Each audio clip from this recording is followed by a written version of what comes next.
Simple lang ho ang sagot sa inyong katanungan. Yun po ay wala kaming ibang pagpipilian dahil ito lang ang trabaho naming alam. Kahit papano, aminado po kami na dahil sa aming amo, natustusan namin ang lahat ng aming mga pangangailangan. Mas mayaman pa nga po kami ng di hamak sa mga edukadong taong nagtatrabaho sa iba't ibang departamento ng gobyerno.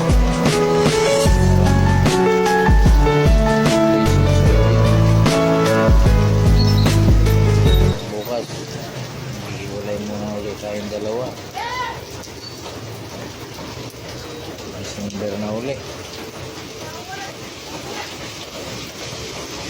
Ayan, ligo ka muna dahil isang buwan ka na naman di makatakbo.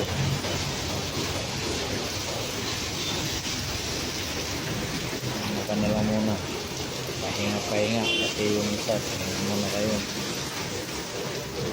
Ayan, ano na muna, baka